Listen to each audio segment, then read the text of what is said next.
WNYU FM, the new afternoon show, Opal from Happy Nightmare Baby.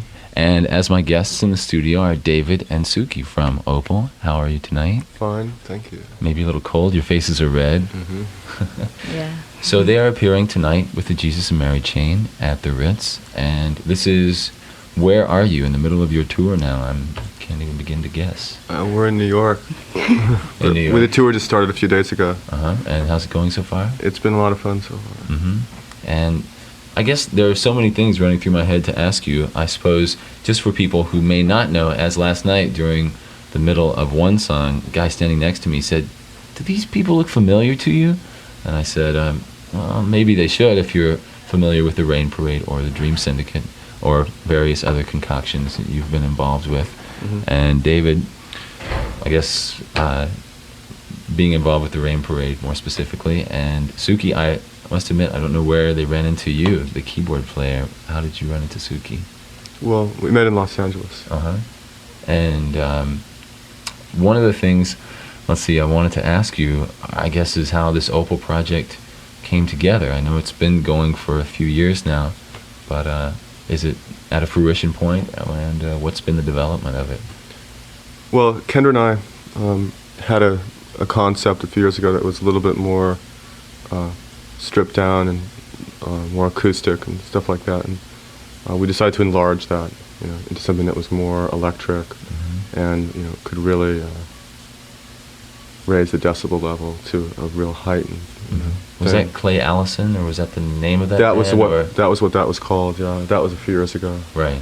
And then we decided that wasn't. We wanted to try something altogether new. And, but I mean, I think the roots are kind of the same. A lot of them. This was a sort of an experiment that we felt really good about, and we just kept going, and got the other people involved. And right. So that's how we got here. But this isn't the first Opal record per se, or is it? Wasn't there something else? There was a single that came out in England about a year ago. Right. But it wasn't released, here in the United States. No. And do you plan on traveling to England? Is that something that you want to do? Yeah, I think we're supposed to be doing that in February. Okay.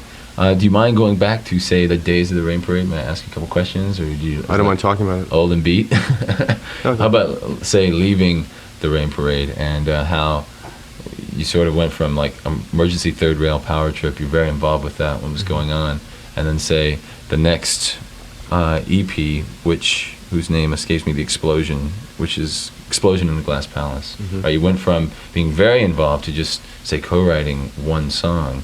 So what was taking place then? What kind of changes were going on? Well, I wanted to leave the band. I didn't like the direction they were going, and they wanted to go in a kind of a country folk thing, and I wanted to go in more electric and like improvisational, louder, more aggressive direction. And it got to this point where I just felt really bored with that whole band.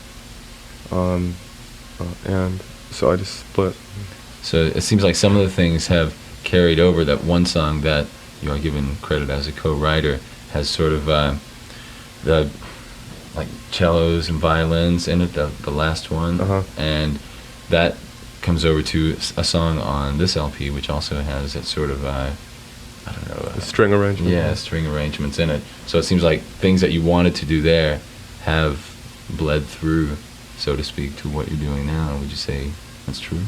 Yeah, I mean, I've been able to do what I want to do much more now. So when I was listening to that, different things come to mind. Of course, you make a lot of connectives with music, and I immediately thought of, like, I was trying to think of, say, a Beatles thing like Blue Jay Way or something of that nature that popped into my mind because it has those real eerie sort of string arrangements. Would you say that you were a fan of that period of? Well, I'm a fan of in string arrangements what's called glissando playing, which is when you slide your finger up the neck of a string instrument. You cannot do that on a guitar because they're frets. So you can move, modulate from one note to the next in a very eerie way. So maybe that's what. Right. So that's something in string arrangements. That's interesting.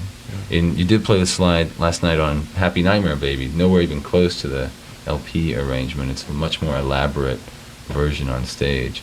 So you get this wild. I mean, just the whole thing is a much bigger sound than what you've got on the record. And I wanted to, Suki, if I may ask you about some of you know, you're not just a fill person. It seems like some of the fills are leads as well, almost like a vocal chorus behind everything. What are some of your thoughts on what you add to Opal? Well, I mean, I guess I am sort of a lead instrument in a way. You know, I think things go back and forth between, you know, the keyboards and the lead guitar. Mm-hmm. You know, they carry their own melodies that sort of interweave. Mm-hmm. Right. Now, for those of you who may not have seen Opal yet or be familiar with any of your previous work, when you guys come on stage, it's a very presence-oriented sort of thing. It's not, you seem very serious. It's not a jumping around flashpot kind of rock show. It's a very atmospheric is the only way I really know how to put it, and there's not a lot of chicanery evident on the surface. It's more, it seems to be more internal. Is that just the way that you are, or is that a predicated thing? I guess it's just the way we look, but you know, we're all really having a blast when we're doing it. All right.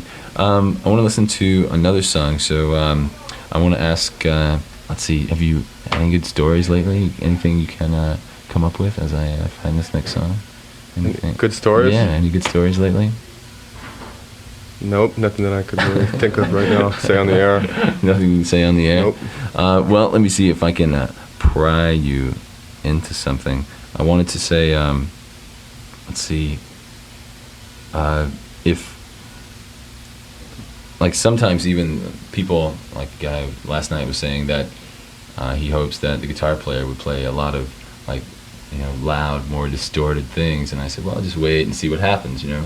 And it turns out, I think on, I can't remember whether it was Supernova or a song of that, something like that, where you really do play a lot of like frenetic, really fast sort of leads. I can't remember exactly which song it was, but is that something that, you know, did you try and create tension a lot in the music that you're performing? I mean, is that something that would you prefer as a fluid melodic thing, or are you looking for a tension, some sort of paradox between the atmosphere and the mood and your ability to really become frenetic?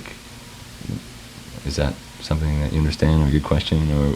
Yeah, it's kind of oblique, but yeah. Yes. Yes, he says. Look for another song to play. Do you have a favorite off here I should go for, or is there something like Siamese Trap, or would you prefer something else? Anything you'd like. It's fine. Okay. So we're talking with David and Suki from Opal, and they have a new LP, Happy Nightmare Baby, which we've been playing a lot. And I think that, actually, because it's 7:22 and we got to get out here at 7:30, I want to play Supernova, because that's one. Okay, because we've got to get back to the club, because we've been blowing our amp.